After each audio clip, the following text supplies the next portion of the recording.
We've traveled all the way to Tampa to check out something you won't believe. It's basically Disneyland for plant lovers. Meet Barry Schwartz, a retired postman turned plant mogul, and he's about to show us his mind-blowing plant collection. But before we dive into the plants, let's learn about the incredible story behind this property. Well, I had a vision, so I kind of did a amateurish painting of the way I envisioned the house to be. We had an idea what it would look like. And I kind of planted some trees where I wanted them and some other plants on them and put them in a picture with a Van Gogh sky over it because it was a dreamy kind of thing, and tried to follow that picture when it came to putting plants in. So where there's some of the plants in the picture actually got put in the ground when we moved in. Not that it was a plan, it was just, you have a dream house. So we made our dream house. We couldn't do all the things that we wanted to do to make it more or less energy producing or using, but we did what we could. And the cupola up above is the way they used to cool warehouses and big buildings, schools and stuff. Heat rises.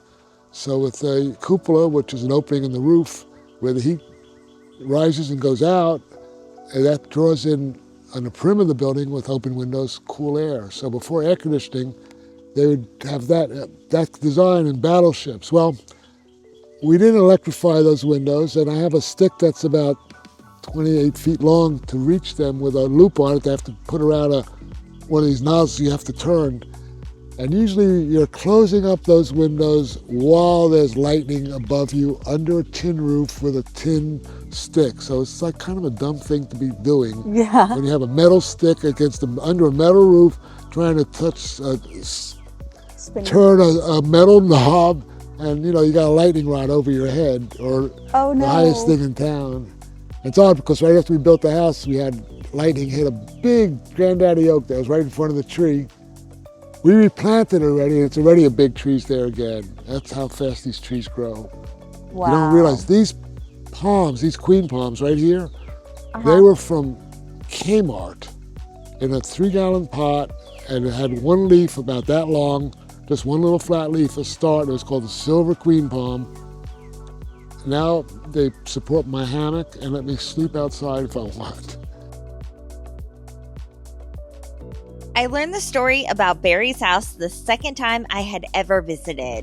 One night, he had a vision of his perfect house. Instead of just forgetting about it, he woke up, grabbed his paintbrush, and brought it to life on canvas. Once completed, he took it to a builder who said, "You can't build a house based on a painting." But Barry was determined to bring his painting to life. He continued to show his dream painting to builder after builder until finally one person said, "Let's do it." And they did. But the house isn't the only thing Barry dreamed of. He also dreamed of having a beautiful jungle landscape. Let's take a look at the plants that make this place a true fairy tale.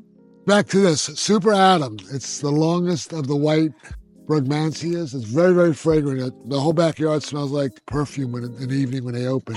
Right now they're drying out after you can feel the texture of it. Now in Australia, some people put these flowers in their armpit to trip on. It's like a drug. It's very, very strong drug. I don't recommend anybody ever try this stuff because you could screw you up for the rest of your life. Seriously, it's that much of a powerful heart drug and hallucinogenic drug. It's sometimes used mixed with ayahuasca for the ceremonial tripping that some indigenous people do as part of their lifestyle. Check out this telephone pole here. Oh, wow. It's a fishtail palm. Yeah.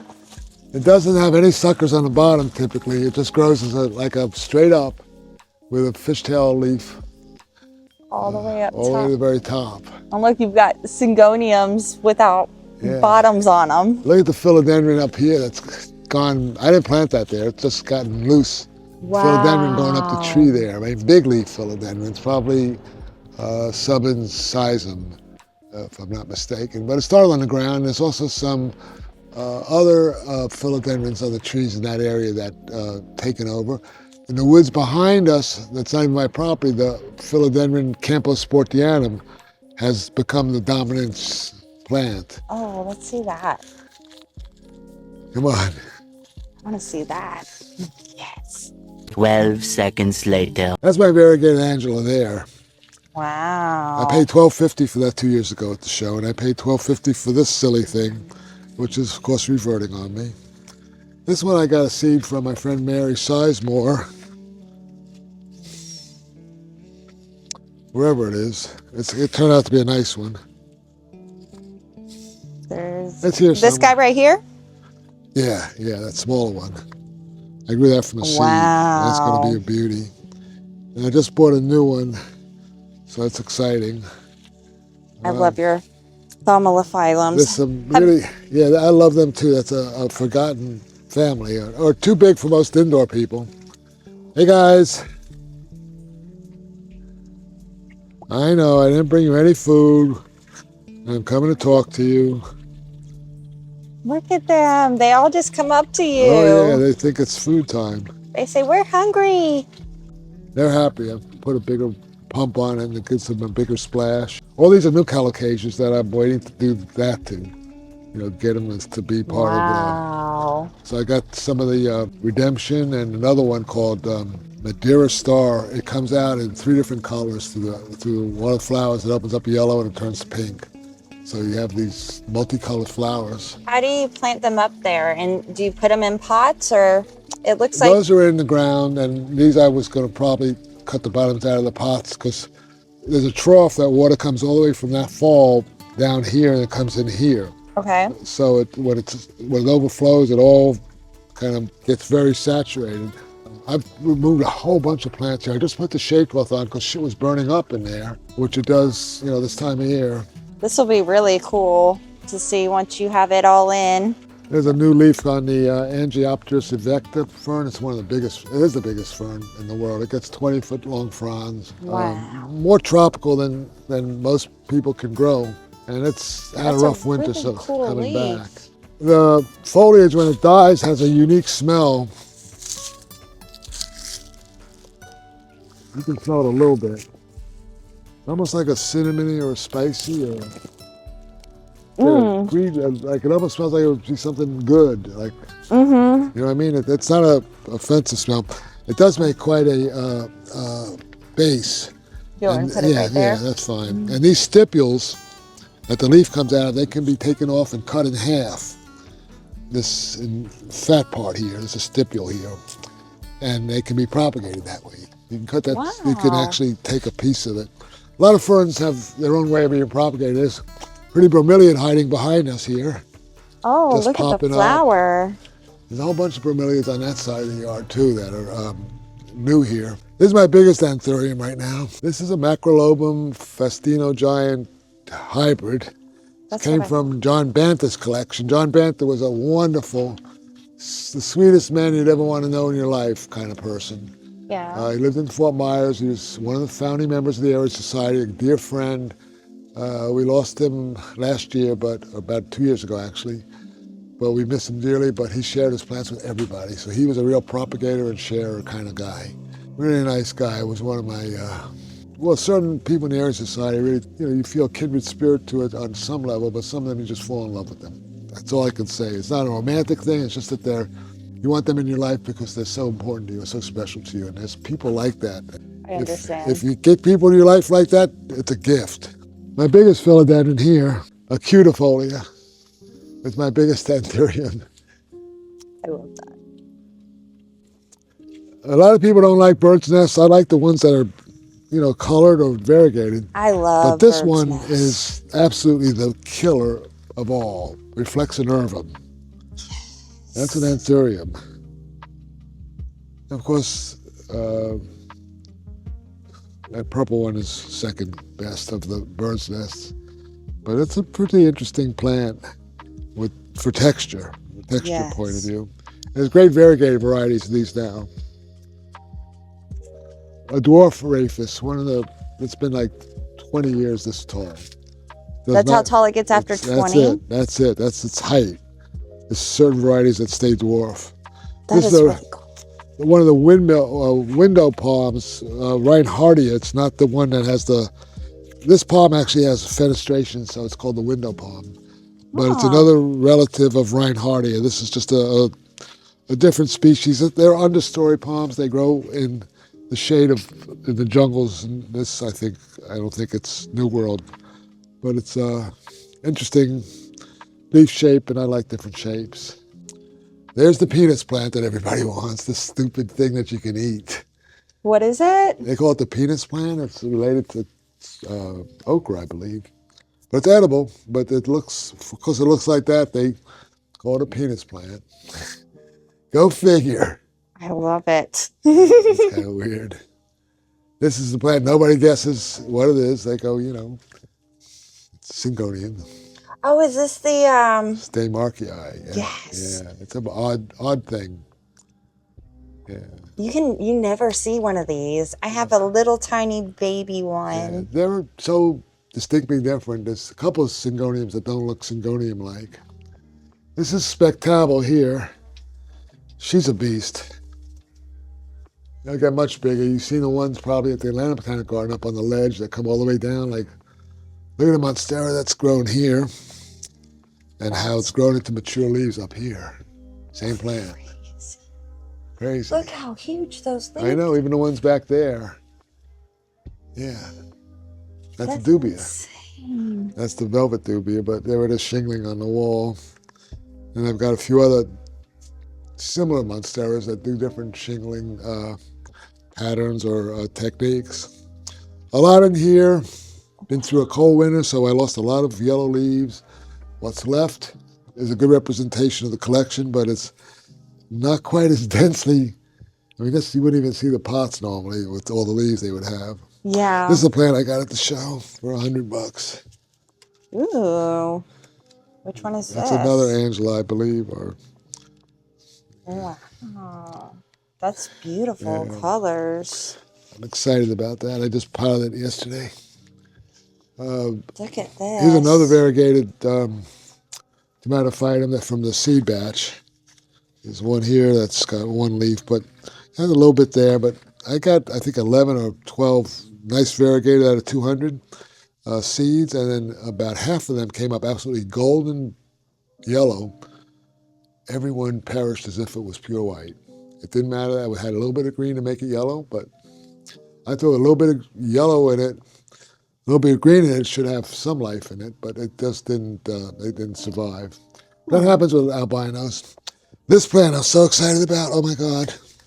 It lost most of its leaves. What is that? This is a Philodendron Enids 69686, we're all familiar with. Cross with subhastatum. No Made way. by Ryan Wilhelm at Steve's Leaves, one of the in-house hybrids. It makes a long leaf like that with little tiny ears like this sticking out. It's unique.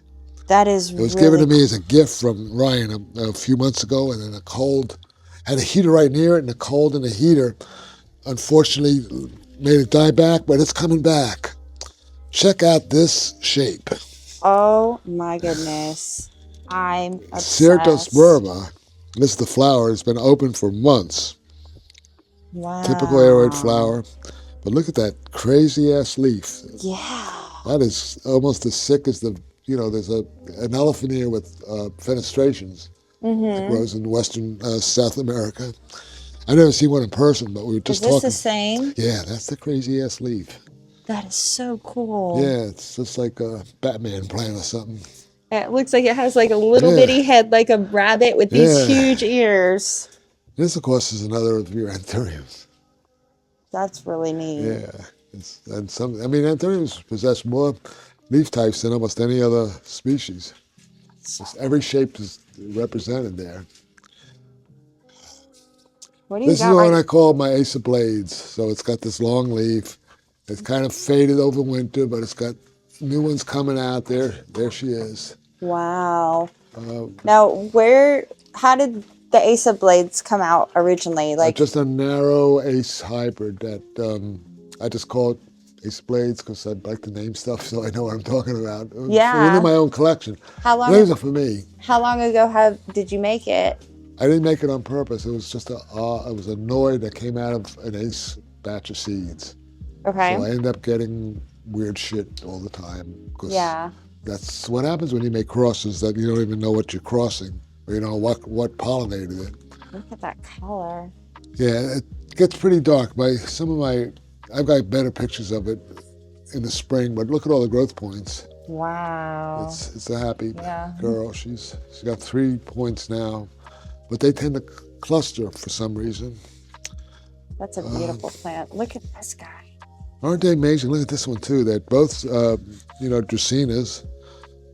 But everything's a Dracaena now. All your Sansevieras are technically Dracaena. So Yeah. when you say Dracaena, you're talking about a lot more plants than these. Yeah. Corn plant types. That's spilt milk, aptly named. Aglaonema simplex, I guess. The variegated form. But it's been around for a long time. At least 50 years it's been around. And it holds true. Philodendron, I think Martinianum, one of the very cold sensitive ones, but unique, and the petioles are like bright yellow, and it's quite thick. This is one. There's another one. What is that one called? I think it's Martinianum, but it's very cold sensitive from what I've learned the hard way. These are shampoo gingers that my friend Christiana found that are variegated. So that's exciting. That it's going to be Fun in to the landscape soon. It's going to be in the landscape soon. These are the plants that excite me right now. This bench here, down to here, was all in that little cabinet in the house until a couple weeks ago. This is Ace of Purple crossed with the purple crystallinum. It comes out so fucking purple, excuse me, on this video, but that is the most, it's the epitome of the purple. Yeah. And the shimmer of it. I don't know if you can see from the same angle, but it actually has like a velvety shimmer to it, and that's like a newer leaf. There's 2 of them here, but all of these are new hybrids. Look at this thing here. What the heck is that? Holy smokes. Well, Beautiful. Dreamweaver by Necromaniac by KWARA7, so that's one of the parents, so one of the Rory's plants. But that color, it's almost like flesh or something. It's bizarre. My baby here, this is the Amy Donovan cross that came out variegated from seed. I gotta give her a little more soil. You can see some interesting emergent leaves on this. Here's a Lux cross. Look at that there. It's like, I don't even know what it is. It's this one here. Wow. Anyway, in this whole bench, there's some really cool things. These are all seeds that my friend Jake from Texas sent me a bunch of vials with seeds in them and little tags on them. And there's, I don't know, maybe 40 or 50 plants here they're all pap, dark colored leaf ones. It's Crystal Regal Forgetia. Yeah. This is a really pretty leaf. Oh, and some of them are just coming out. Imagine them when they get a little more mature. Right. Oh man, what do you got on this next side? This is actually a gift from my friend Amanda. It's a round RA1, so it's a BVP from Rory originally, and a lot of Rory's plants get a lot of attention here.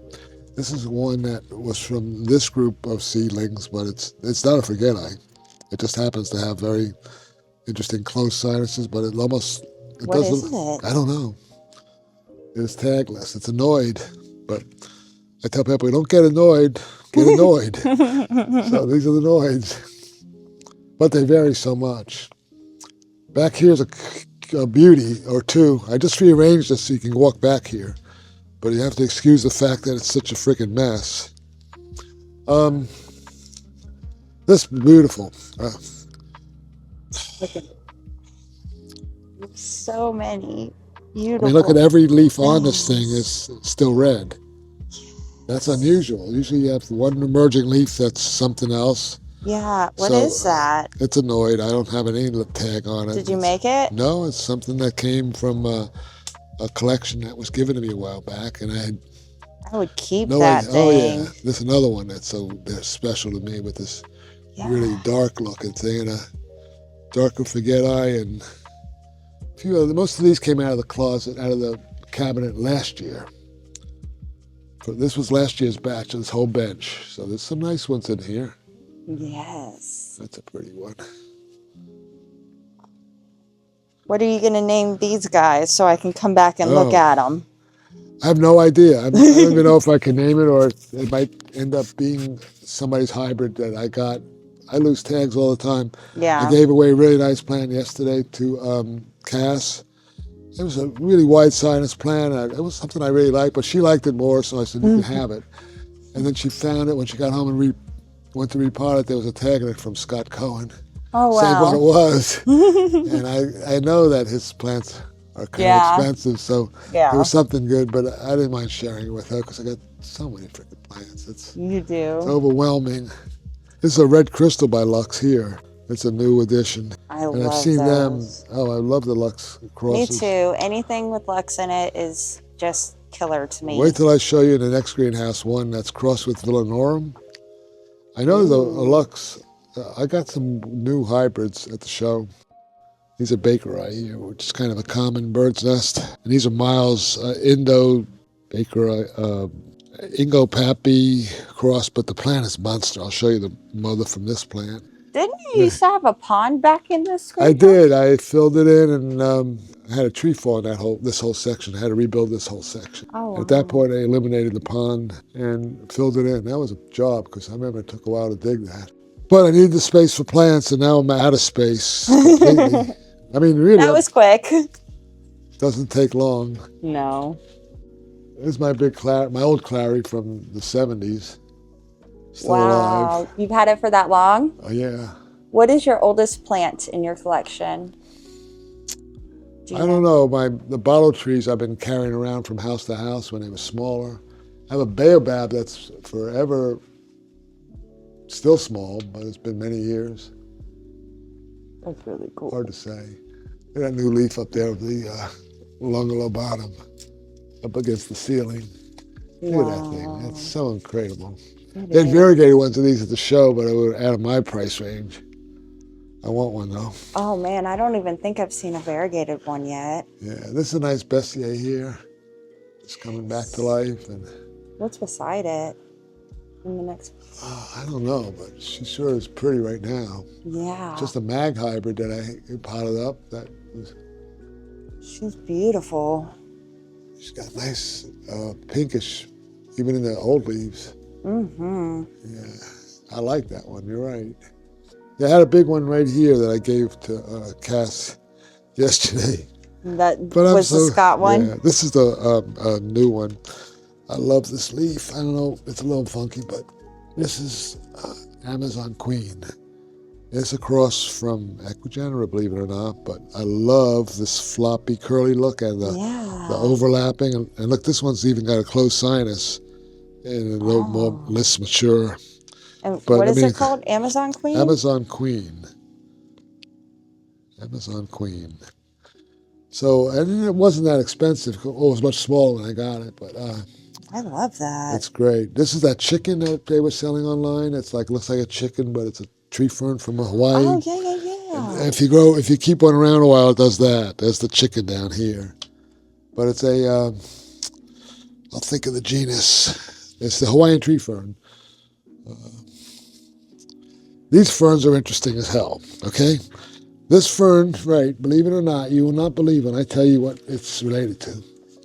Oh my, what is that? This is a bird's nest fern, Asplenium. That is so cool. And it makes babies on the tips of its leaves. It makes a baby plant, like a mother plant. All around there's a baby plant. So it goes all around propagating itself for your pleasure. I've never seen that before. Cursini? Yeah, Asplenium cursini. It's looking pretty. Isn't that something with the babies all around the leaves? Yeah. Oh This one here is gorgeous. It's just got a new leaf coming up. As soon as we walked in, I noticed this one, but that one's cool. This I got from Jeff, Dr. Block, from his, and he's very, he doesn't give you plants very often. If he's sharing with you, you've known him a long time and he owes you something for something he gave you. But he does not cut his plants for people. Yeah. You're special Yeah. to him, though. You're No, like he his brother. keeps the plant beautiful by not messing with it. Another interesting Selaginella. Yeah, I see the stuff on the roof. Yeah, really darkened it up. Did.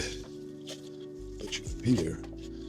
Another nice Selaginella, more of an upright type, and I've been collecting some of them. There's a red one also.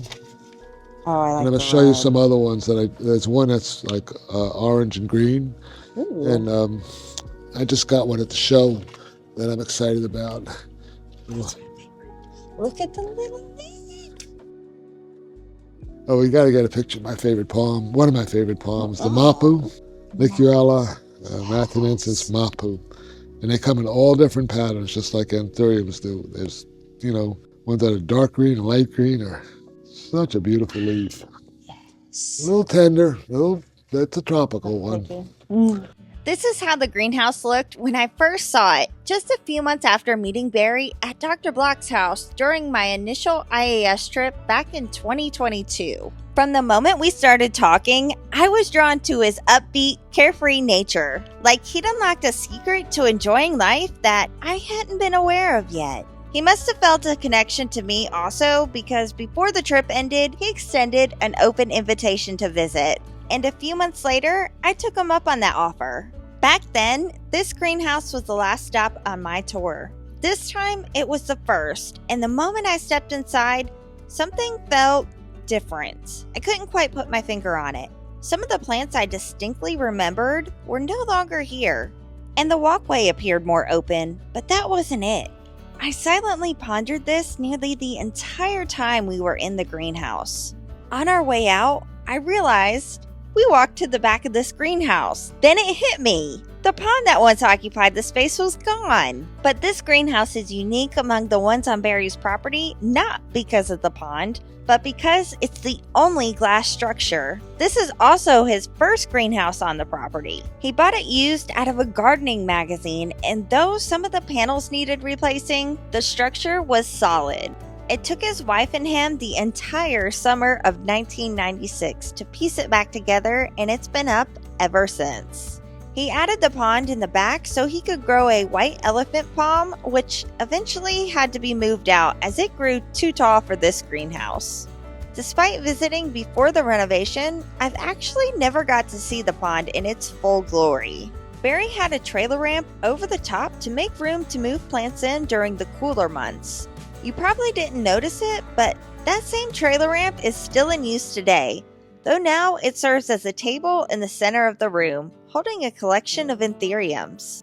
Despite the many changes to this greenhouse, some things remain consistent. Here's the Monstera dubia growing up the glass from 2022. I thought it was massive here, but it's continued climbing, now developing fenestrations. In fact, I think Barry's plant is the only dubia I've ever seen in person with fenestrations, making it even more special. Some other plants I noticed are still thriving in this house are a few of the larger anthuriums like the impressive Anthurium beechii and the strappy leaf varieties, alongside this Syngonium steyermarkii. I can't wait for my steyermarkii to get half the size of his. Despite Syngoniums being known to grow like weeds, I found it to be such a slow grower.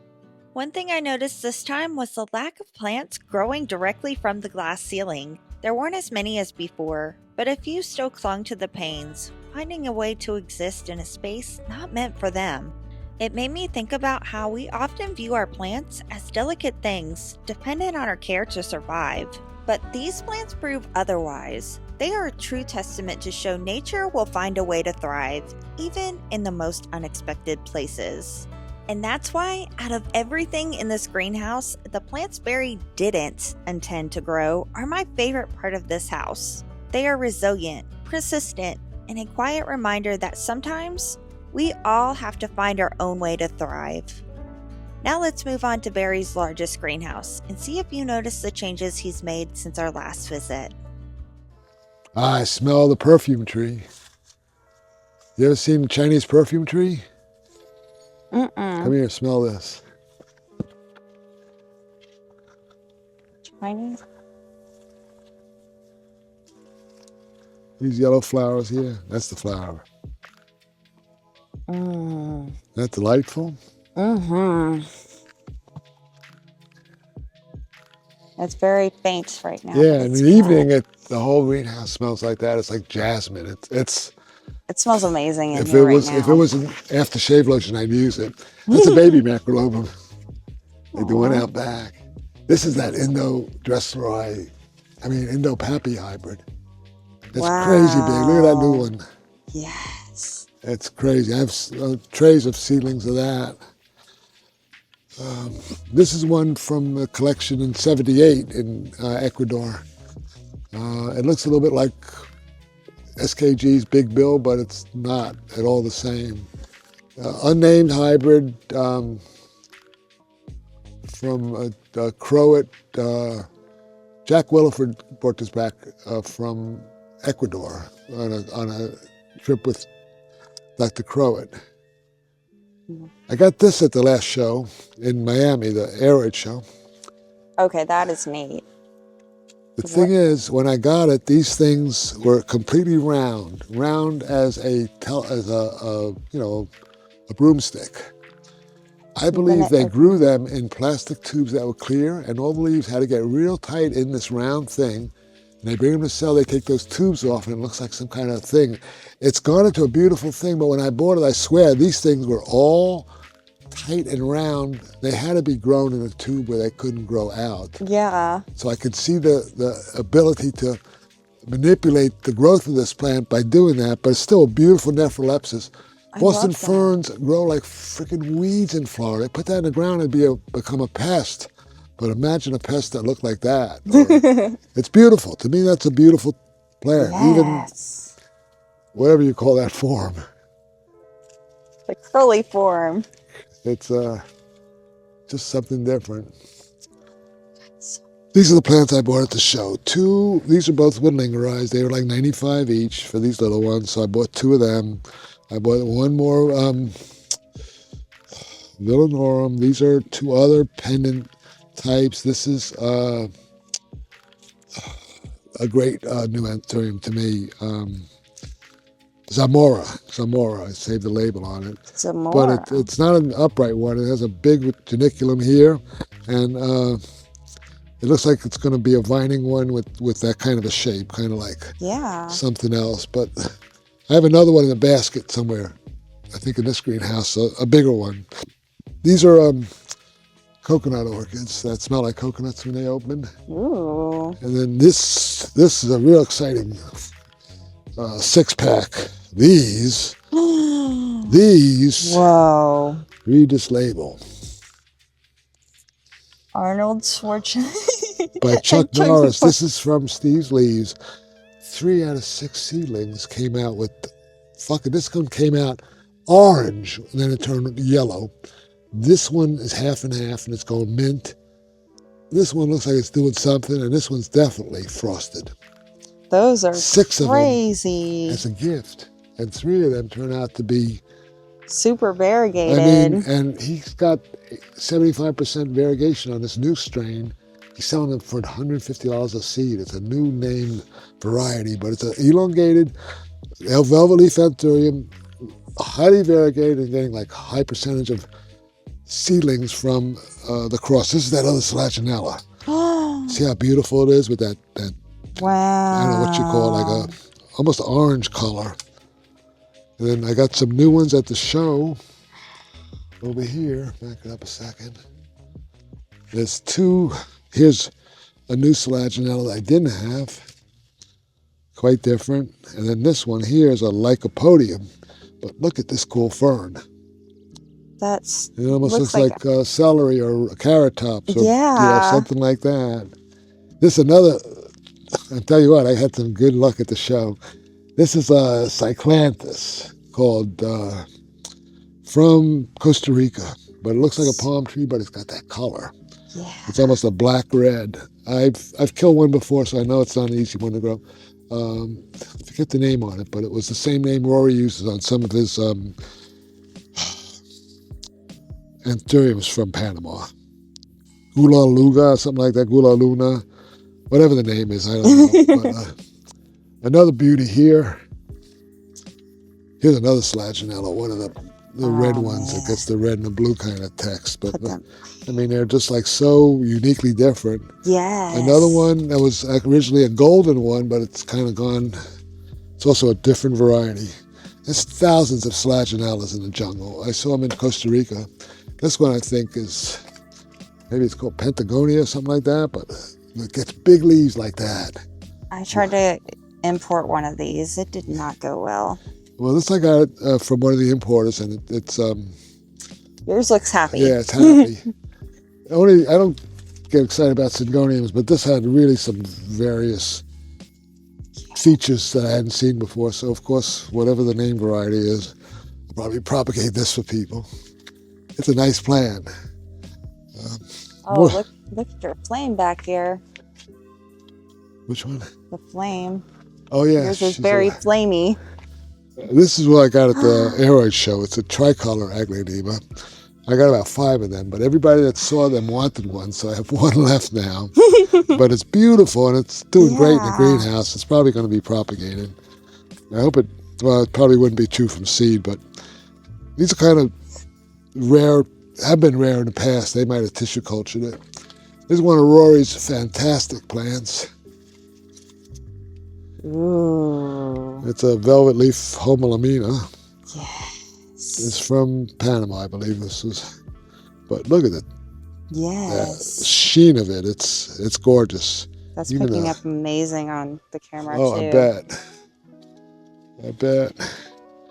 My friend Amanda just gave me this. It's a variegated Huffmania. Another really beautiful variegated. And look at the texture of it. It's quite a delicate plant. I've grown numerous other species of Huffmania, and I probably killed one of these before, so I wouldn't. Look at the color on that. Wouldn't be. Yeah, that's one of the Marie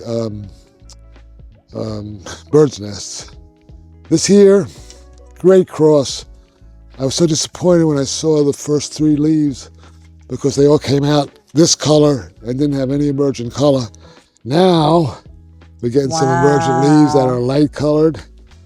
Silver blush crossed with Michelle. You expect these leaves to have pink veins like crazy.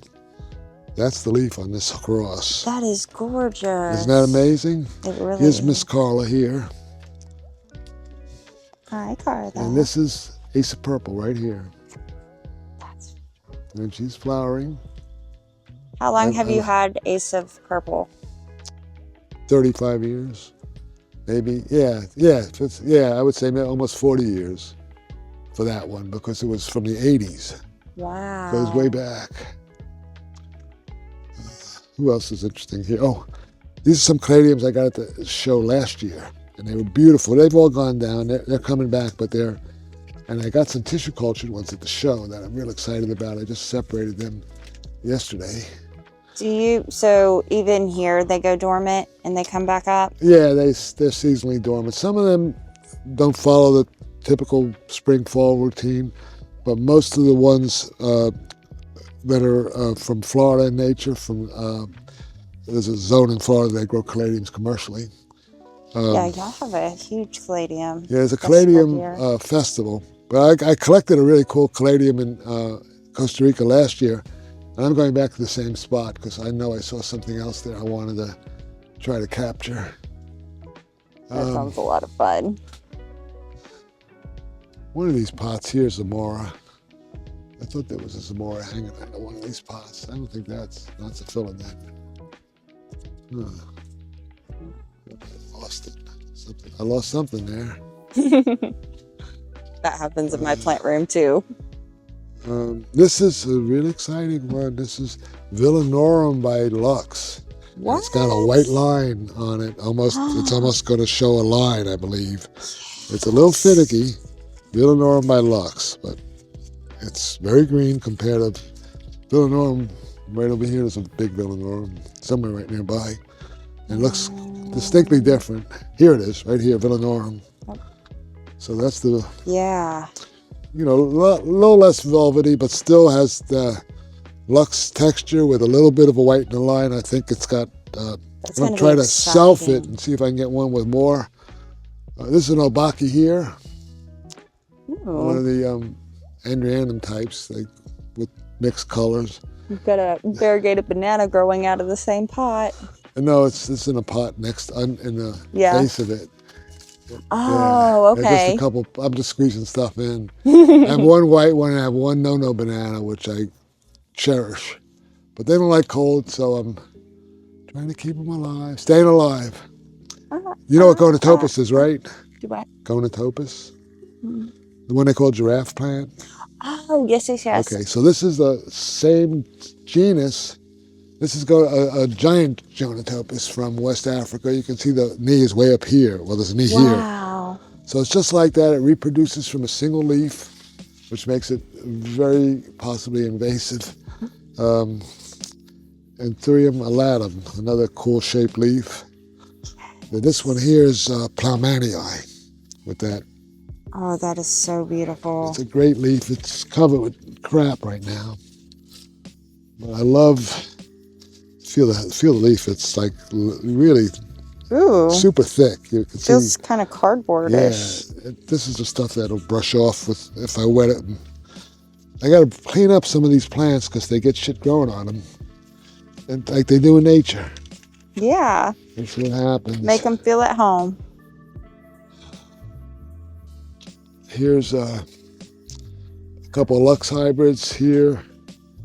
Looking for that Zamora, but I don't see her. She might be resting. Back here's like my second, I call this one the contender, because it's contending to be the Ace of Blades. It's similar. Wow. It's similar in the way it looked a while back. That is beautiful. It's a nice looking plant. So I have 2 or 3 that I call contenders because they're similar should I lose the other one. And all these are different seedlings. Most of them get repotted when they start getting a little bit bigger, like they go into 6-inch pots. This was a whole tray of variegated bird's nests here. Some are real variegated, some aren't. You can see the variegation. Oh, yes. 3, 4, 5. And you also, of course, lose some plants that don't make it. So there's some dead pots. And then in growing that, look at this thing coming up out of the ground underneath the bench. Wow. It's a bamboo from the other side of the yard that's running. Wants to come in and visit. Gets a little narrow here. I started taking the big plants down that were off to my left side and putting trays of seedlings here. So it's become, like these are all regales in this tray, and some of these are actually legible. Tall Dark Anson Mag, which was a really cool plant, and I don't think I even have the parent anymore. But some of them have labels, so I can at least tell what they are. This is those seeds I showed you in the house. Clarinervum crossed with pterodactyl. It's way better veins than most claries. Yeah. And unfortunately, it gets a lot of this shit that grows on it. This is a weird shaped inflow, but I got like 100 seeds from last inflow. They take like, 8, 9 months to ripen. Yeah. But huge amount of seeds.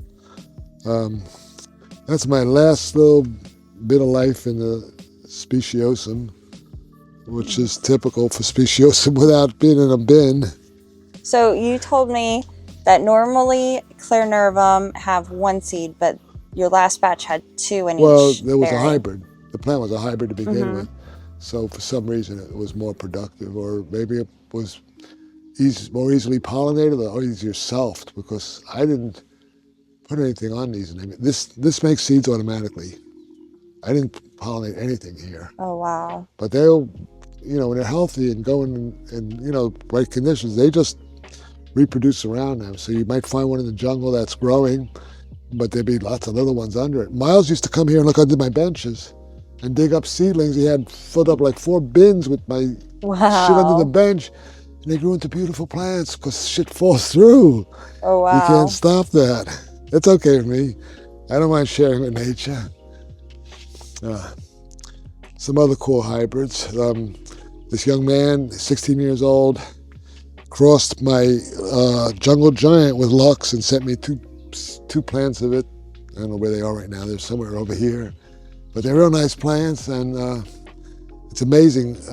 I met a 13-year-old boy named Barrett at the Air Raid show. ended up sending him a box of like a dozen different unnamed, unlabeled plants. And I know then I see him online and he's acting like he's a 35-year-old businessman wheeling and dealing and had a wrap down. And I find out his parents own property in Costa Rica. And that's where he's collected some of these plants himself. He's 13 years old. That's Go figure. crazy. It is crazy. Our next generation. A debilis instead of a Rux cross there. So Wow. and it's staying alive in ambient conditions, so it's not like dying from, and that's one of my dark phoenix types. I have a couple over here. Those are both the same texture. This one back here. Now this is a spider vein Lux cross from Paul Marcellini. I got seedlings of this somewhere that are probably labeled. Yeah, this is a Dr. Block cross. It doesn't look as good as his stuff does, but it's all right. It's all good. Shitload of seedlings. I don't have room in the seedling greenhouse, so they have stuff squeezing in here. You have seedlings everywhere this time. Wait till you see the next greenhouse. Seriously. It's really? Here's some real exciting plants. Oh my God. Don't ask me what it is. Don't ask me what this is. That's an alocasia coming up. But this thing had orange leaves when it came out. And now there's a little baby alocasia in the dirt that it was in. Look at this begonia. You've got a bunch of those. Those are so cool. What are these called? The Latin name is Lisa, Lisa something. So I just call them Lisa, so I know what species it is. They're easy to propagate. If you want to take one, you're welcome to one. They're easy to grow. It's kind of looks kind of like a angel wing, but it's with velvet and texture. And they get big and tall. That's beautiful. Yeah. I have a lot of cool begonias because the lady whose house I've been trying to rescue plants from had a begonia collection. Another nice cross here, Lux hybrid here. I don't think I can read the label anymore, but it's flowering at this point. No, it's illegible. My labels are great, aren't they? Oh no. I don't know why I even put it back. It's doesn't tell me anything. You've got a new little leaf coming from this guy. Yeah. Yeah, that was a pretty plant. It comes out chocolate colored, that one. This is a new philodendron with this dark back of the leaf. I'll find one nearby I could read the name of, but it's got a name on it. Also, this is a weird one. One of my weird shaped, a funky leaf one.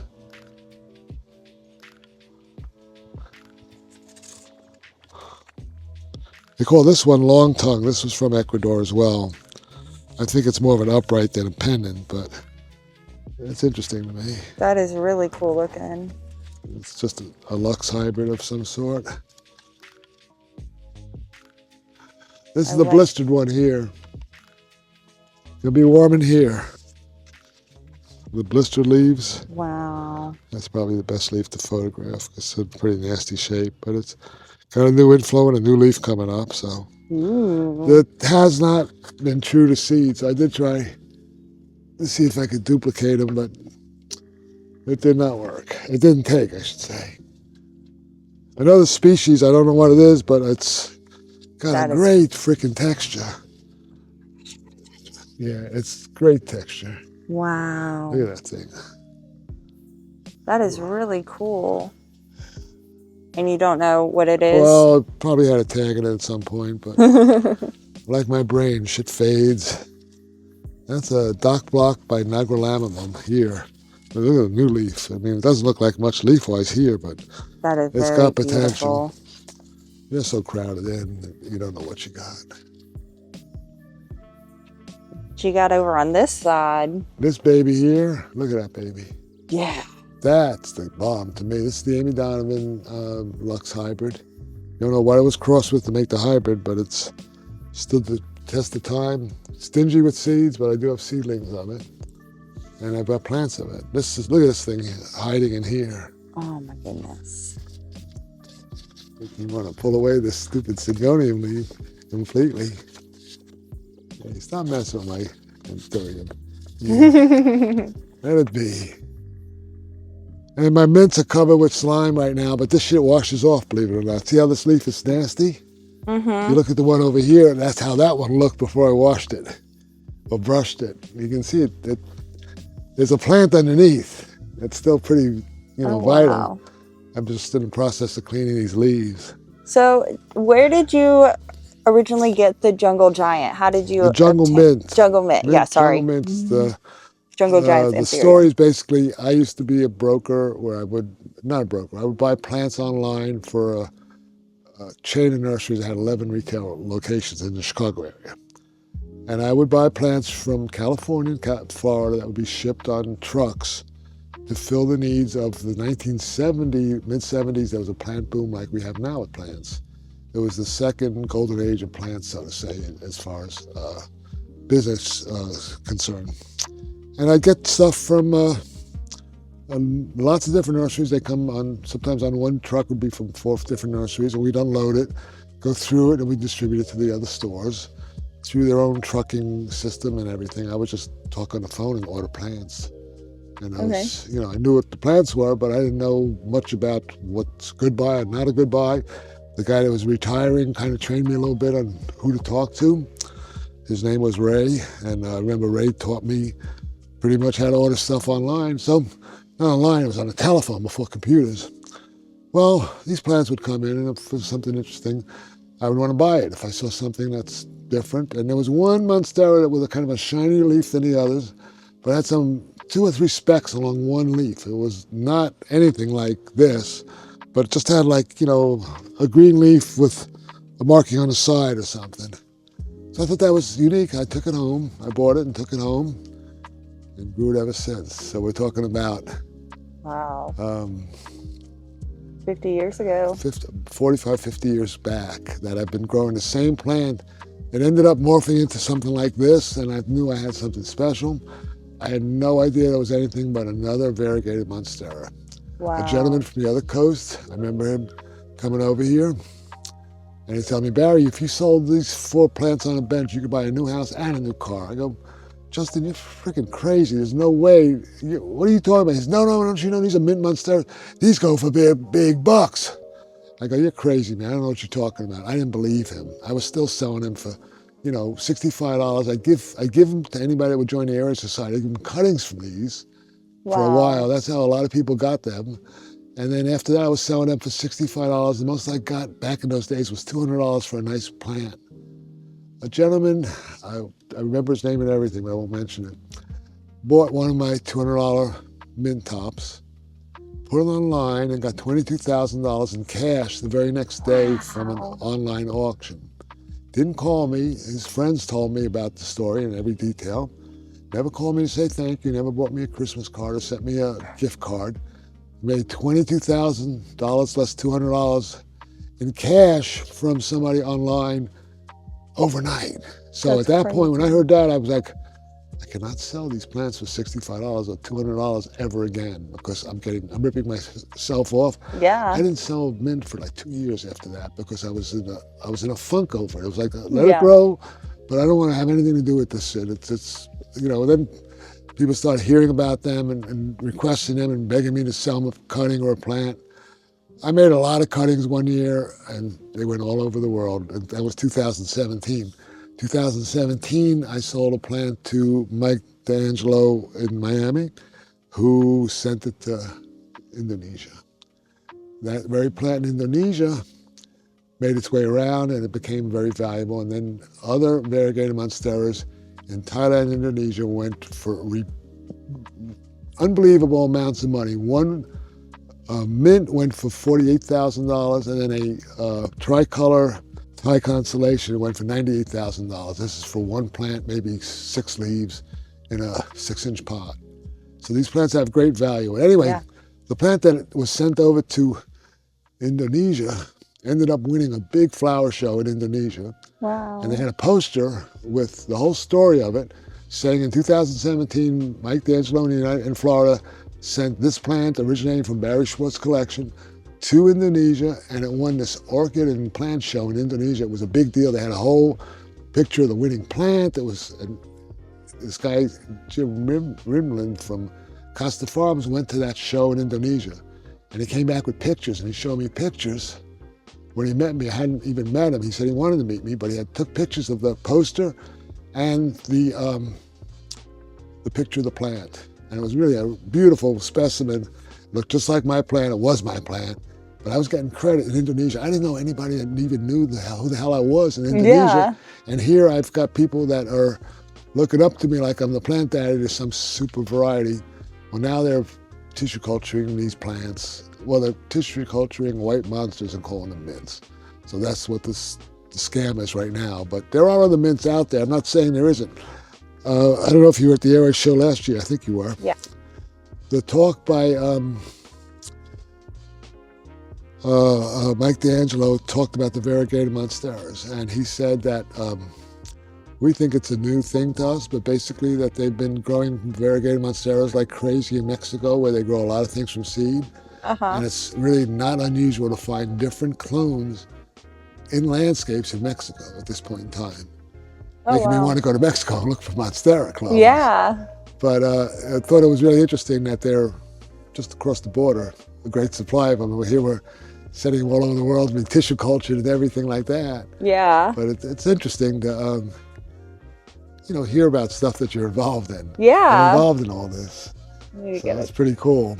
a couple shots of this guy. Everybody's always asking me about the jungle mint. So Yeah, people, it's one the most frequent post is about the mint still, only because it's unique and there's still a lot of people into variegated stuff. here, let me sit. The show really watered down, I'll hold that for you.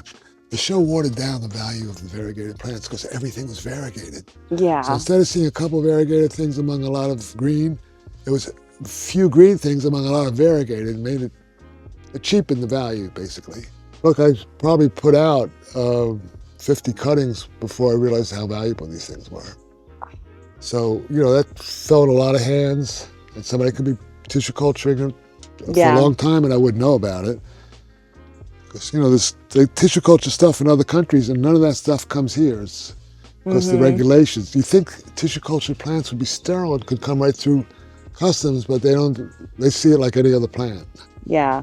So I guess the big importers know how to do it, or they grow it so clean that it's never a problem. It's a very nice leaf.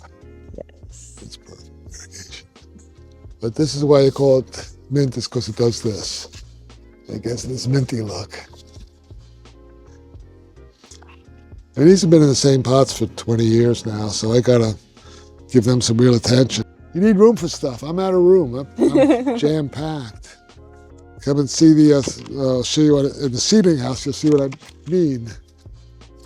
Look at that leaf. Oh, so pretty. Yeah, there's some starting to emerge. Do you think small form Monstera is a different species than the large form?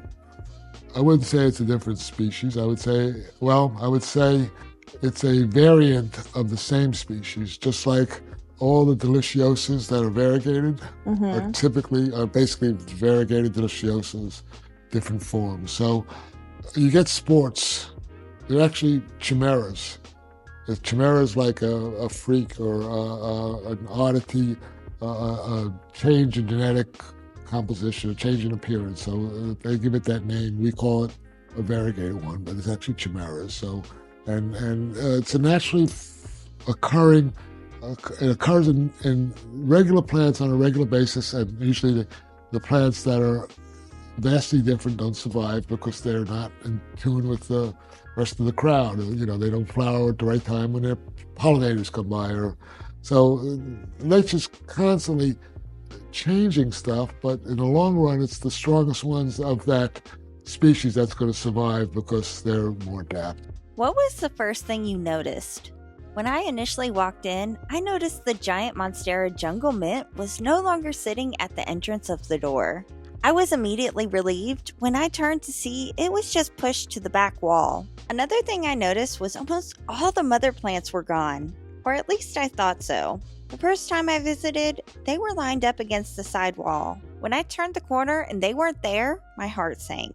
But after walking down the aisle, I noticed that some were pushed into the corner behind the jungle mint, but most were now moved to the middle shelf. They don't immediately stand out as much now due to all the other large plants surrounding them. This greenhouse is Barry's largest greenhouse, built after the Glasshouse we were just in.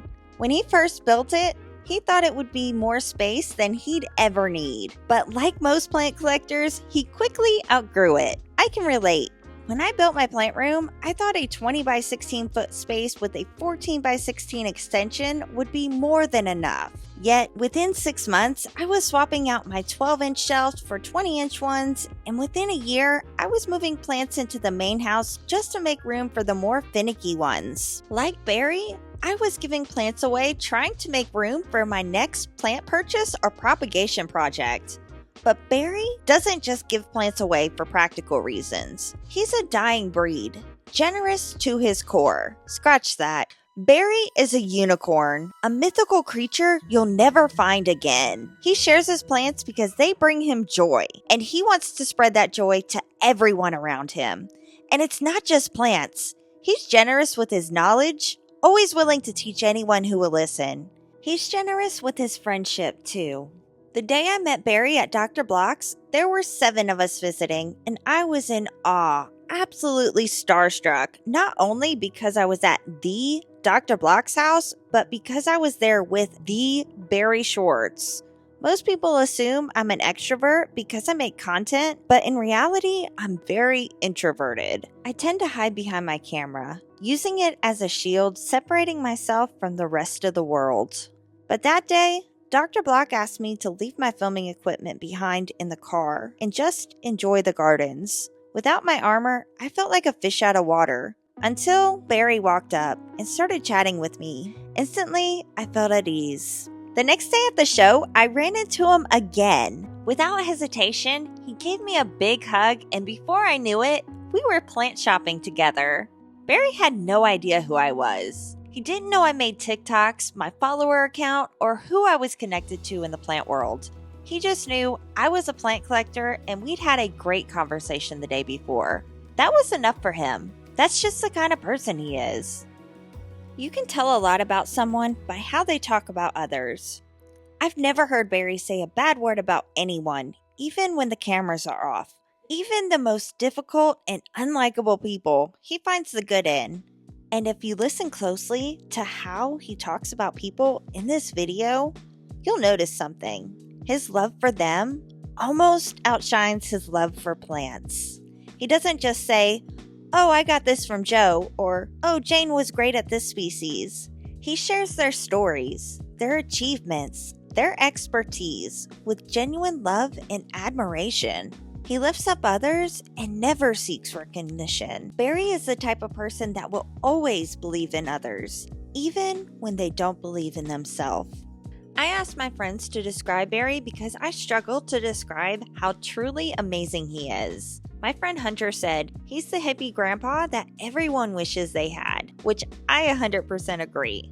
But my friend Monet said it best. How do you describe the best person you've ever known? You really can't. The people who have had the privilege of meeting Barry, even for a moment, will know exactly what I'm saying and can attest to how amazing he is.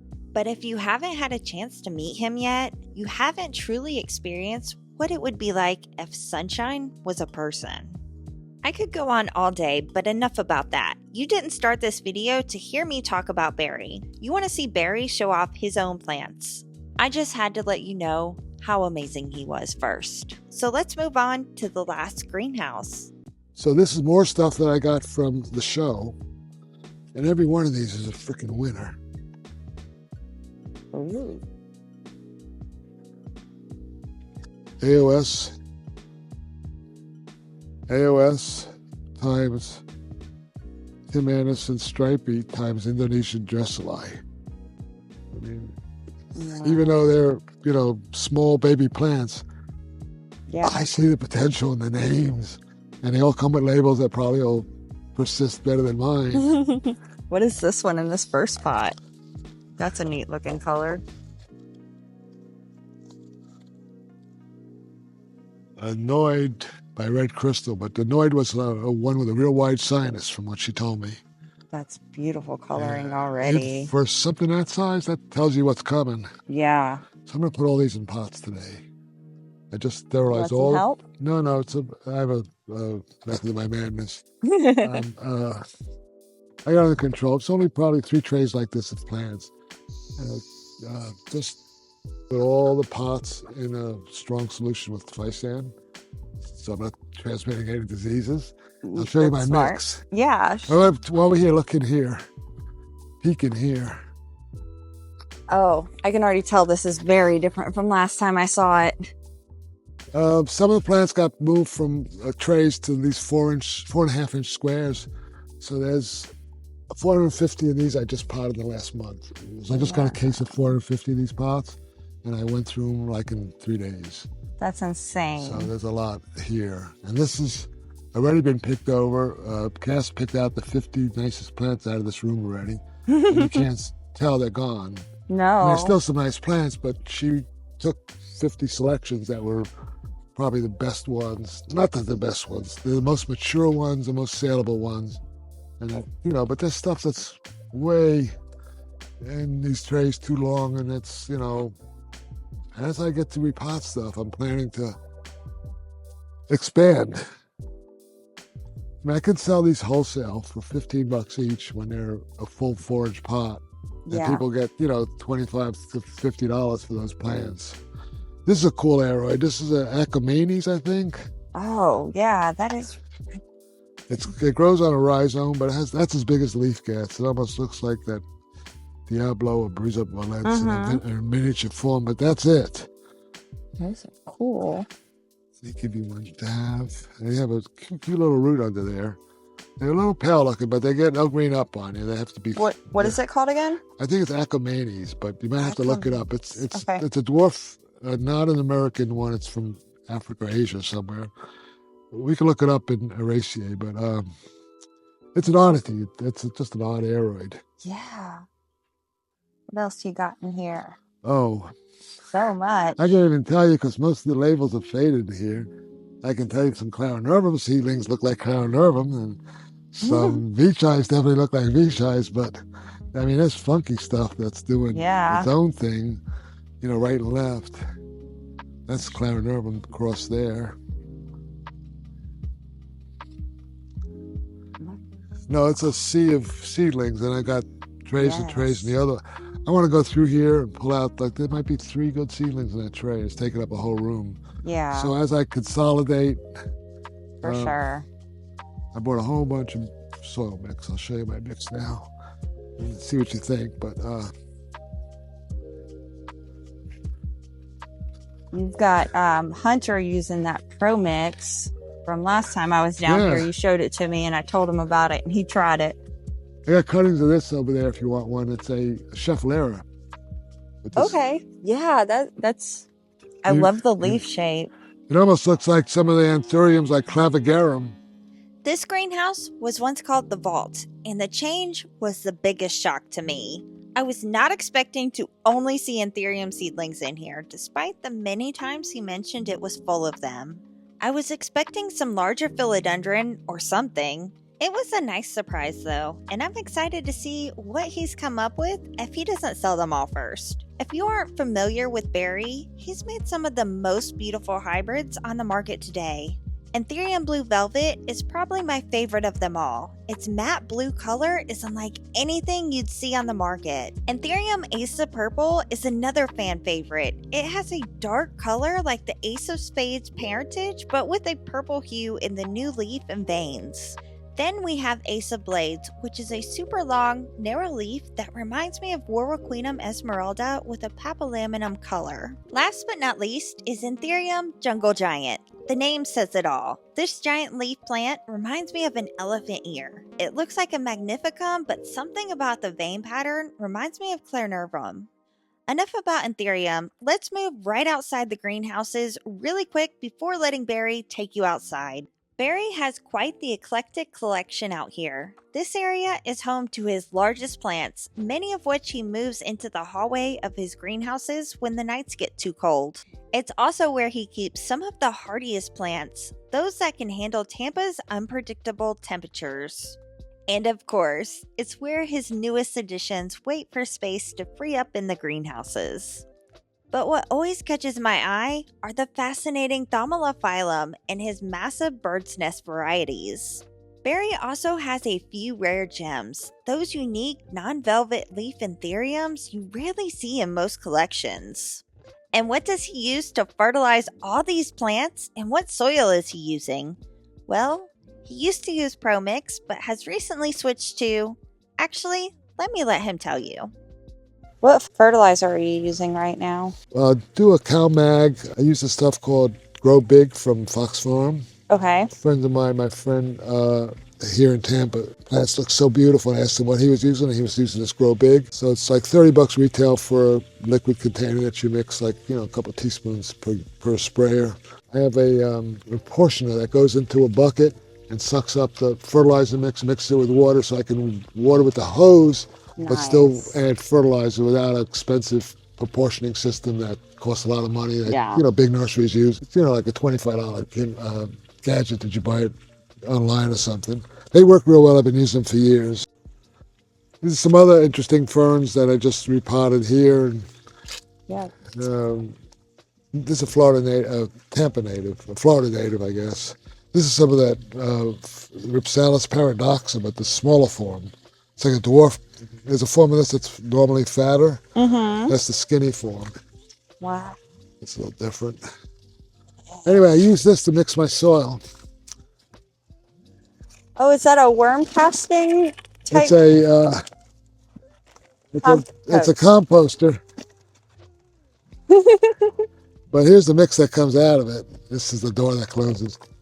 It's a lot of big perlite, some bark, some coir, no fertilizer or anything. It ends up, I can put different ingredients in and close it up and then spin it. Yeah, lady at the show gave, so you can spin it and it mixes it up real good. And you get a pretty good mixture of your material. This is some stuff that lady gave me 2 bags of it. She says this is an anthurium mix. Anthurium. Wow. It's all kinds of big chunks and different things. Yeah. She had a list of ingredients, but she had another one that was for seedlings that I mixed in this mix here. I was going to mix this in too. So this has got the seedling mix in it all. It's real. I mean, you could feel it. It's just it has it's air in it. It's not like a mush. It's never been, really fully moistened, but it has good drainage, I trust, with the big perlite. I find the 9x3 perlite's better than the 4. So, it's kind of, it could be overwatered in this mix. Yeah. So this stuff, I figured I would mix it in here. Look at that. It couldn't hurt. So basically, I don't know what that was. Oh, the little tag. No, there's little things to keep them, what do you call it? Silica gel, keep it getting wet. But anyway, I even like that mix with all that stuff in it. Yeah. Because it's got like bigger chunks of that's stones or volcanic stuff. So anyway, I'm going to put all those little anthuriums in this mix. Some of the stuff has to be broke up a little more. But it turns out that it's a bag of Fox Farm Ocean. Mm-hmm. And like 6 scoops like this of the No. 3 perlite. A whole bag of bark. 2 bags of kind of this stuff mixed in. These are those RA7s. To water them in. I traded it's supposed to be like a real special dark Rory collection plant. There's 3 of them here, and this one has with the scissors in it. That's why I got to put a tag in it. Has a chunk that's nice big old chunk. Well, it's a small chunk without a growth coming out of it. I'm trusting that it's going to live. I would normally put in moss, but this seems to work. That looks so when you dig good. down, it's a little bit less So normally it's more like this, but there's a lot of bark in it. You know, it's chunky enough. I think my sprinklers come on for 20 minutes every day, all year round. And if it's too heavy and doesn't drain well, I have problems. But I think they'll be healthier with this. Yes. I'm impressed, I must say it. I'm not easily impressed with mixes. What is that? It's a medanilla. It makes small flowers, but it's one of those tropical flowering shrubs. This one looks viney to me. It was given to me as a gift from Gabriella plants, but look at the rooting coming out along each node. It's already making roots up here. Yeah. I mean, I can see why they can propagate this thing. Have you been over to Gabriella's yet and saw I their haven't. tech? Oh my God, they've got some of the coolest like homemade tech. Really? Yeah, you should definitely go check it out. They've My friend Brett used to work for them before he went to England to get a degree in horticulture or something. I think he's back. This is a Hamelia. It's a fire bush. I believe it's a Florida native. The variegated form has this beautiful croton-like coloring. I love it. It's exciting. It's right now coming back from being cold damage from the winter, but it's much more handsome with bigger leaves when it warms up. It's a really pretty plant. It's an unusual color in plant to have an orange variegation. Some plants do that, you know? Yeah. You gotta deal with stuff. And this is native to Florida. Not the variegated form. I think this might have been, you know, something that somebody discovered or bred. I think in its green form, which is out front, it's a native here, and the hummingbirds love it. It's a hummingbird plant. So I have to this get one here, for our Tampa house. oh yeah. This always makes a memorable picture looking up at that tree from afar. It's so huge. That's crazy. I know. It's like one leaf, 50 feet. What is this one called? The That's palm? the sugar palm. The Latin name is Arenga, A-R-E-N-G-L. And this is, I forget the species, but there's a bunch of different Arengas. The beauty of Arengas is they can make a sugar that they used to call jaggery. They might still call it jaggery. They would take it on ships that would go across the ocean before there were electricity and stuff, and they would use this like a block of like hard dried up sugar from this tree, this palm, and they'd cut slices and put it in boiling water and make like a broth out of it, and it would keep the sailors alive when they ran out of food. It was like emergency food. It's called jaggery, and it's a primitive sugar made from the sugar palm. When it flowers, it's extremely fragrant. You won't believe how beautiful it smells. From blocks away you can smell it. It's that fragrant. Wow. Beautiful fragrance. This one I cut back real severely. As you can see, it was taken over. It was a cutting somebody gave me of this Tabermontiana, kind of like the Cape Jasmine. It looks like false gardenias, but they don't smell. But it had great golden variegation in some of the leaves, and it's kind of a silvery color leaf now, the way it presents itself in this light.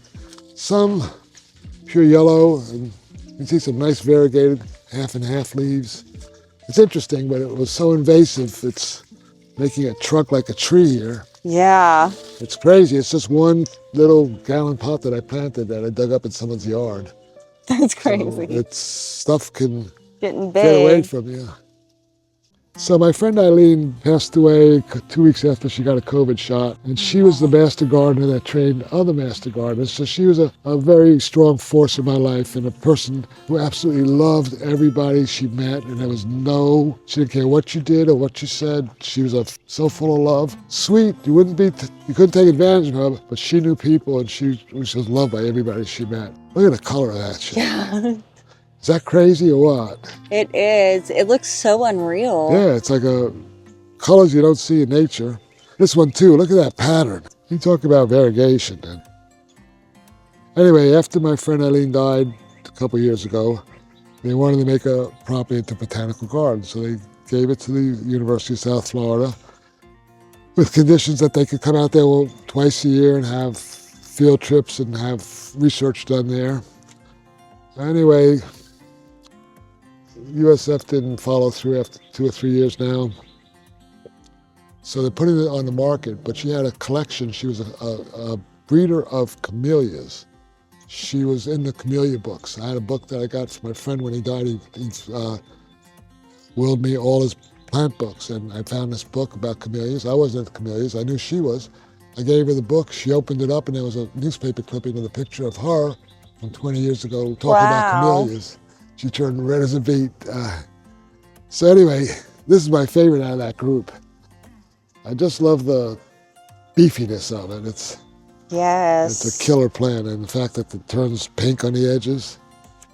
Not that this, variegated one next to it isn't gorgeous, but this one somehow speaks to me. It's just like really wide. Yeah, it's a statement piece. Yeah, not as big as some of those over there. Over there is when it fell over. Wow. Yeah. So anyway, these are rescued from property that's going to be bulldozed property. Oh no. So her husband's still alive, but he's got a short amount of time left. So he says, Barry, come over and dig up and rescue whatever you can and keep as much as his wife's stuff alive. So we've been there 6 times. I dug up that little girl there, standing over there. Wow. They had a bunch of statues and stuff, and they weren't going to do anything with it. I dug up these crotons over here and piled them up. All the stuff was dug up over there. All the bromeliads you see out here are from there. But, there's so much to look at. I know. Like, where to go? The Mexican flame vine's neat. It's growing way up that'll be all pink, all orange soon. Oh, wow. Yeah. These are just things that get too big for the greenhouse. This is a baobab, the famous tree from Africa with a swollen trunk. That's 25 years and it's still not very big at all. It's about as tall as you are. Yeah, but slow things are slow. They live for hundreds of years. This is vittles, veggies to eat, cabbages, kale, tomatoes, lettuce, broccoli, celery, herbs. This is all zinnias here and radishes in front. All in grow boxes, which works real well. Some color. Something. Mosquitoes, yeah. They go in the house. But these bromeliads are unique. Look at the size of these things. Wow. The nice part is there's no thorns, so it's friendly. A lot of them have thorns on the edges and they bite. Alcantaria. Gets about twice that big and flowers about 12 feet tall. Wow. Yeah, it's nuts. This little girl was a bitch to get in my car. It was over at least 200 pounds. Me and Brian, who just left a little while ago, dug her up. And she had a whole bag of concrete that she was set up that had to chip off because we couldn't lift it at all without getting the base off it. But she's in good shape. Flowers in there for her. Yeah, every day I put some of I decorate the yard with, and we're going to give her a name. We're fighting over the name. It's like a kid. Our cement kid. Something unusual here. A lady from Thailand that's here in Spring Hill has this, she's a gardener, but she grows a lot of stuff from Asia. Isn't that something talking about the people that like pink? That's like pink overload. It really is. It's almost purple though.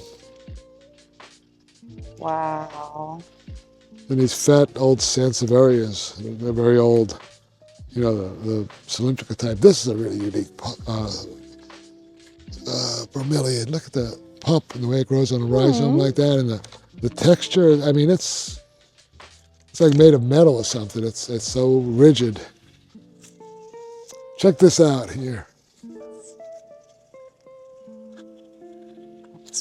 Our mulberry trees are just starting to flower back here, the ones we've been growing. She grows this variety from Thailand.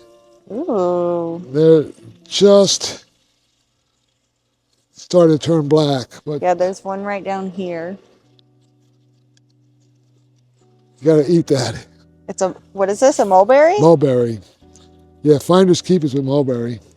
I have another plant over here. It's called a strawberry tree. And it makes these little vitamins. I call them vitamins. I walk by and I get a vitamin and I eat it right away. And that's what gives me my vitamin C. This one strawberry tree. Strawberry. And this flower over my head, that's the rose apple. It's a Syngium is the Latin genus. It makes a fruit that you eat with the crispiness of an apple, but it tastes like a rose smells. So it's called rose apple. It's very popular in Thailand. For some reason, they get to be more watery in Thailand, but this variety makes it kind of a dry apple-like texture. Anyway, we've been eating these fruits for a few years now. Uh-huh. They make a lot of fruit. Last year, one day, the squirrels discovered them. They went on the squirrel internet and told all the other squirrels, and one day there was no fruits left, no seeds on the ground, completely disappeared. Every bit of it. Wow. In one day, and there was only a couple squirrels here that they definitely told their friends. But they decided they would like them, and I'm sure they'll remember this tree. But they look like a bottle brush. And these are all flowers that are going to open, so you can see how it's going to be pretty. So when do the apples become apples? Midsummer, they're small yellow fruits with a seed about as big as a sweet pea, Oh, wow. but delicious. Actually, this tree had broken. I had a trunk like that, and I put a vine on it called, I forget the name, but it made like a hanging red watermelon vine. It was a vine that made a fruit that tastes like mangoes and cantaloupes, but it's about that long and a big fat fruit. I saw it. It was casabanana, C-A-S-A-B-N-A-N-A, casabanana, and I grew it. And the vine was so heavy it broke the branches off this tree right here. Oh no. You see some damaged branches. That was from the vine with these fruit on it, vegetables on it, whatever the hell you call it. Incredible. I saw when we went to Colombia in 2017, they sold them in the markets. But it tastes like a lot of different fruits. It's like a Monstera fruit. It has many flavors to people. I still have not got to try a Monstera fruit, but they're never ripe. So then when I set them aside to ripen them in a bag, they always go bad. No, they're really, if you don't know what you're doing with that, you don't really want to mess with Monstera fruit. Just because there's like no hexagons, the fruit is surrounded by these hexagons all put together, closely together. And when the fruit's ripe, those hexagons at the bottom start to just fall off. Okay. Revealing a whitish gray flesh underneath. Okay. If you wait till those things fall off, you can eat it. If you eat it before that, you're going to burn your mouth because there's calcium oxalate crystals called raphides, stinging chemical swords that sting your mouth. Yeah. It's the stuff that's in Dieffenbach that can kill it. Well, Dieffenbach has another toxin in it, but it can be quite a toxic plant. In the jungle, they take Dieffenbach leaves and put them around their camp because it smells so bad, the jaguars won't come in won't cross that line. Oh, wow. So the Dieffenbach has a really rank smell, but it repels animals. So Interesting. they don't want to run into something that's going to hurt their mouth, even licking it. This is interesting. That's a new flower coming out. And this is the old flower here, the same plant. Wow. So here you can still see it's in the flowering state. The flowers here are opening on the tips, but it's bleached out from that beautiful purple color to this, Right. it's a pretty massive inflorescence. This one's whole, this one broke off up here. They're beautiful. There's a lot of beautiful bromeliads. We have some other tall ones Great. over here out the gate, equally tall. Yeah, I forget the name of it, but they make these really big flowers. They're hidden back here. Look at the colors. Yeah, they're faded. They're usually bright yellow and bright red. I mean, that's one plant's flower, right here. Wow. That's huge. Yeah, I'm saying, and there's much bigger ones. The tallest bromelia is like 30 feet tall, and it makes a rosette about 30 feet in diameter, one plant. Wow. Yeah. That's unbelievable. Like that's So I give these away all the time because after they flower, they make 2 or 3 pups each. So you're constantly getting way more plants than you ever need. yeah. It's all right. I like the flowers. They're beautiful They flowers. last for a year too, so that's the beauty of them. The flower lasts for a year? Yeah, and if we're making an arrangement, we'll cut one of these up and just use, that and that short pieces, and it makes a nice background for like a big rose or something that's going to stand out. I wouldn't have even thought of doing that, but yeah. Yeah, you can. When you have so many, you can cut them up or. Yeah. I got a whole pot full of these things to give away, but they're that big. Over there somewhere. the other side of your car. Lord. Yeah. These are my favorite tomatophyllums. This one and the one across the driveway. This was one plant that made this pup behind me. Started with one piece of this. And look what it did over here. Wow. Is that crazy? It is. Which And one this- is this? It's an unnamed hybrid. It has green flowers, whereas the eclori across the driveway has red flowers. Ooh. This one here. I like how dark that is. This one's planted over here.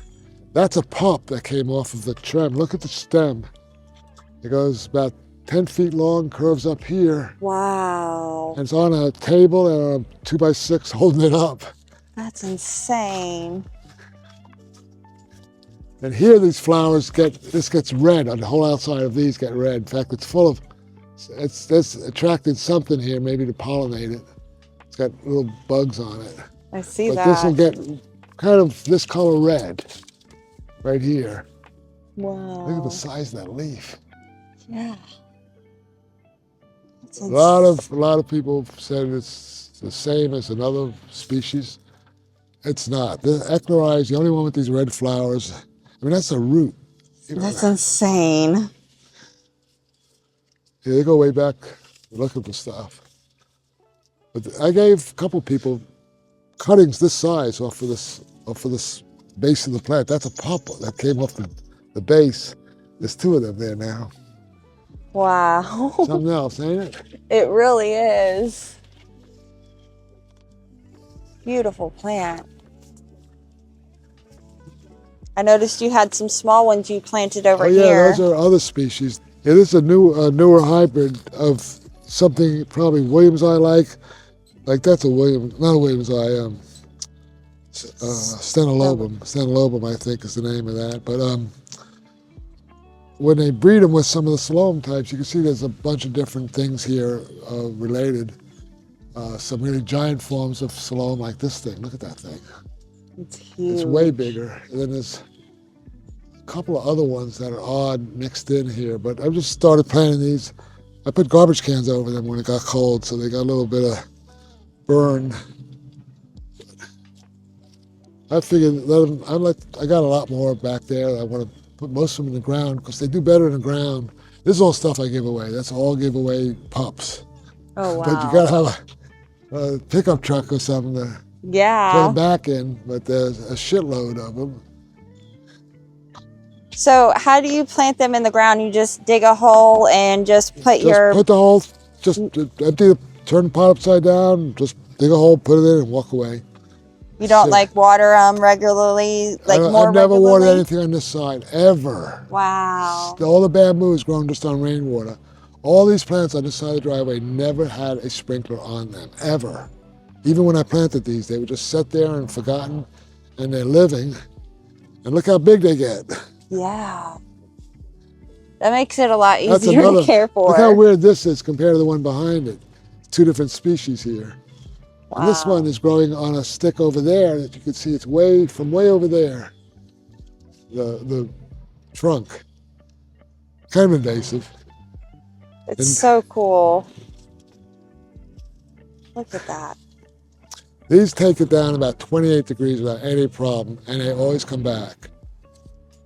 Except for the narrow one. That one does not. That one freezes and dies. The So narrow yeah, stem. Stenolobum, yeah, the narrow form. The wider form seems to be okay. Why do you think one does better than the other? Just Probably from where it comes came? from. Probably just less tolerance. Now these are Debbie's plants here, the crinums. So she takes care of them. She prunes them off, makes them pretty. In the summertime, when there's grasshoppers on them, she goes back and forth 3-4 times a day, and she comes in the house. I got 3 of them. She comes in and gets 5. It's a big deal. But My they'll neighbor be has chewing them up. My neighbor has in Tampa. My Yeah. Tampa neighbor has a big one of these Yeah, in their it's, front yard. It's called the Bengal lily, Bengal. Bengal lily is the common name in some of the old books, but right now they just call it the Asiatic crinum. Look These at the big ones. flowers. She's got some beautiful flowers. Now the green ones leaves have white flowers, but these, and they keep, they're very, very fragrant. They open up at night and give off all the smell. But even this is beautiful, the way it's compacted, and when you see it going from that to that, you go, how do they get it all in so neatly? That's a nature trip. The evening scented more. Yeah. And here should be some Amorphophallus coming up soon in this area. There's a whole bunch of them right here. They're going to come up out of the ground. Wow. In May, they wait till May. That's those giant palm in the front and back. That's a baby sugar palm. That's a baby sugar palm. Wow. And they're stunted because the bamboo is taking all the nutrition from this ground here. Look at that thing. That's just never been fertilized, never been watered, and it goes to like that. That's insane. It's like a little jungle over here. It is. It is. I can't even get through this stuff. Even with a machete, I couldn't get through there. Yeah. It's crazy. Look at the flowers.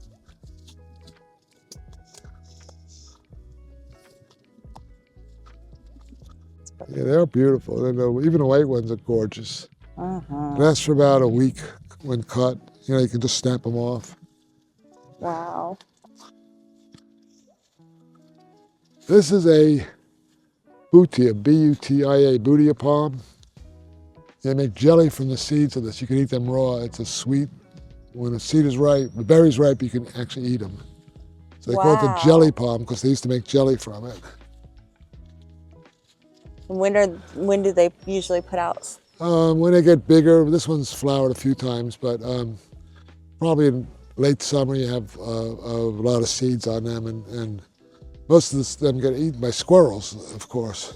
Imagine that fuzzy one grow the way this one does, taking over. Yeah. That'd be quite a landscape. I look forward to that, making a whole bed of that one. Yeah. That'd be pretty cool. Then you'll have some jelly. Uh-huh. Come out here for your breakfast. So that variegated Amelia that you took a picture of in the back, this is what it looks like unvariegated back here.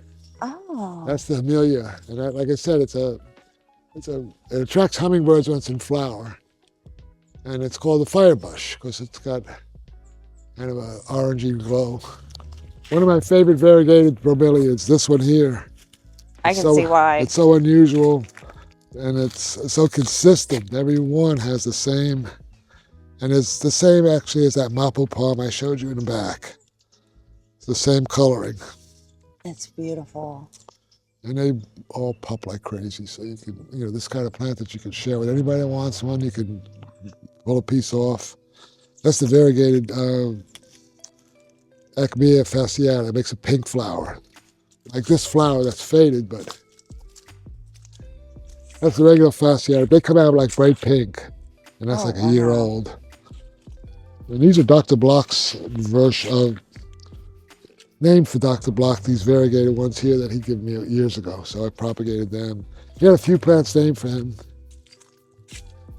Great little plant they were showing at the show, but not this one, but some variegated ones. That's a cast iron plant, aspidistra. One of the toughest house plants there is. I love how it's mixed in with the bromeliad. It like breaks up the coloring. This is one of my favorite bromeliads out front here. This hieroglyphica one. Ooh. Look at that pattern here. I mean, that's like sick. It is. Yeah, bromeliads are fascinating. People don't like them because mosquitoes live in them. These are all wild violets popping up here. Regular violets. They're white here, but this time of year there's violets everywhere. Oh, wow.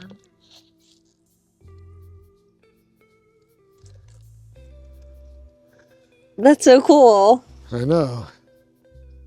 I'd rather have this than grass. Than weeds.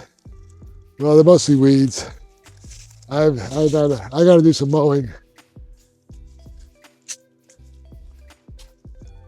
There it is. That's William's eye there.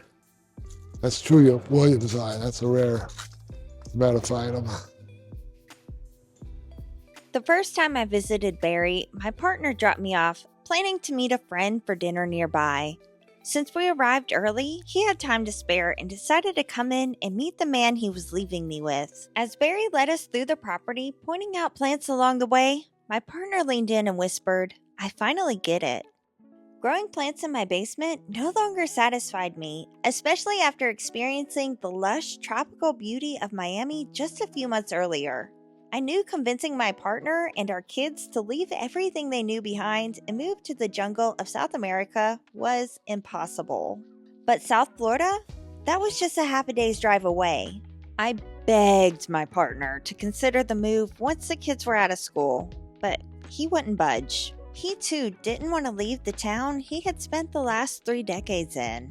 Then, standing before a massive oak, its trunk encased in Monstera and Philodendron stretching skyward, he finally understood what I had been longing for. What I wanted couldn't be grown in the basement or a greenhouse. On our way home, he said, "I get it now. Your plants aren't just growing inside, they're trapped, stuck in their pots like prisoners, and you're the warden, making sure they have just enough to survive. I want you to be happy, and I wouldn't mind living in a jungle, as long as that jungle isn't in our living room."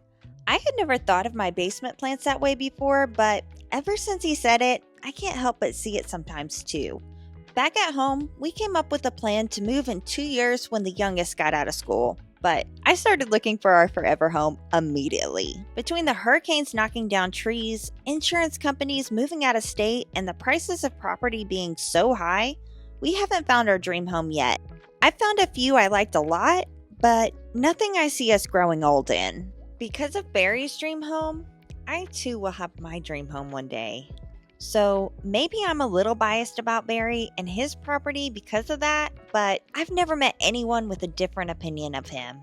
I actually didn't come all the way down here just for the plants or even to make this video. Nope, I'm actually here to get Barry to make a custom stained glass piece for our new forever home. Well, our new home in Atlanta. We're turning a closet into this insane 2-level cat tree house with a perch leading up to a 2nd floor window that'll let the cats look out into the woods. And since this is the first thing you'll see when you walk into the main living area, it's gotta wow. And who better to make it jaw-dropping than Barry with one of his mind-blowing custom creations. I know this isn't exactly plant content, but let me know if you'd be interested in seeing the process or even getting a tour of the new place. It's a unique 2-bedroom, 2-bathroom bunker-style house tucked away in the woods, complete with a conservatory we are fixing up. A creek winds through the property, surrounded by wildlife, making it feel like a hidden retreat. It actually really is a hidden retreat. I think you all might love it just as much as we do. I'm excited for everything coming up, from Barry's artwork to the journey of finding and shaping my dream home. And of course, there will always be plenty of plenty content along the way. Let me know in the comments what you think about Barry's insights, the new place, or anything else we talked about today. If you enjoyed this, don't forget to like, subscribe, and stick around for more plenty adventures. YouTube thinks you'll like this video next. Until next time, keep growing, and I'll see you in the next one. Bye!